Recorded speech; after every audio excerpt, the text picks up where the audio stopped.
looking to get it going. So this is the 1984 van truck.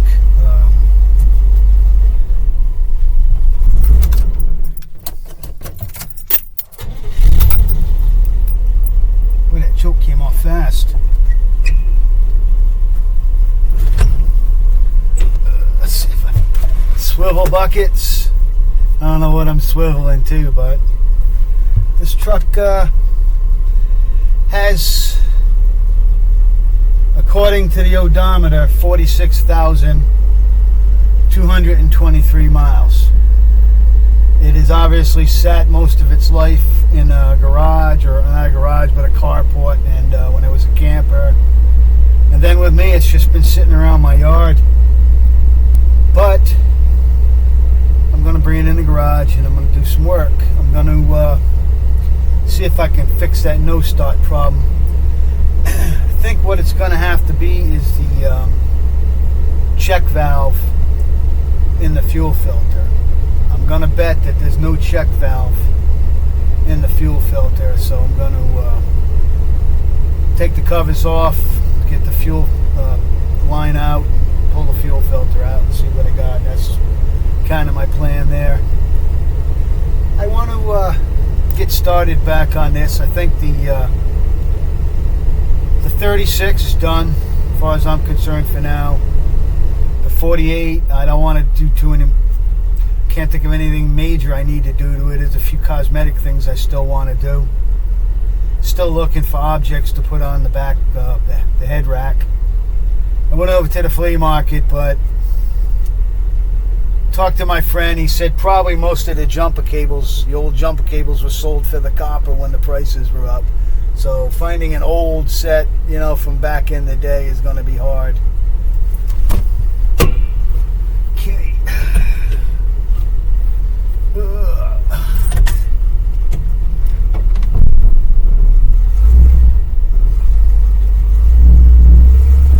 Been sitting here too long. The wheels went in the hole.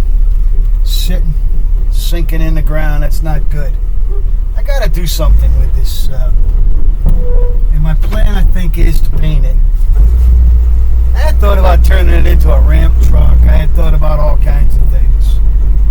But really, my biggest thought now is to find a box to put on the back. Sort of a square box that would fit in the bed. And maybe try to actually use it like a camper.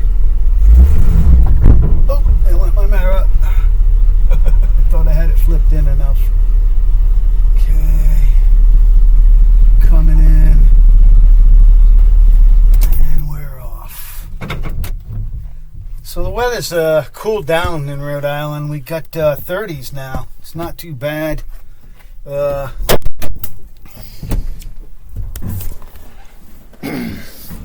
So the few times that I did drive this, I took it out over rough terrain because I wanted to see if the areas where I was working on this cracked, and they didn't get any cracks in the weld joints.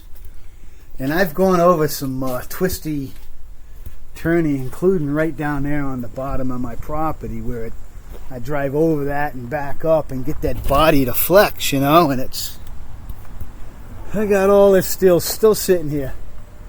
I am such a procrastinator, but I picked up the saw blades. I'm going to start cutting this stuff up. And like I said, some people say, ooh, be good rat rod material, but honestly, those guys are not driving those things anywhere. They just put them on a trailer and take it to the show. Because trying to drive a light vehicle with duals, they bounce like basketballs. Nobody's going to tell me different. Alright guys, it's a beautiful day in Rusty, Rhode Island. I'll leave you with the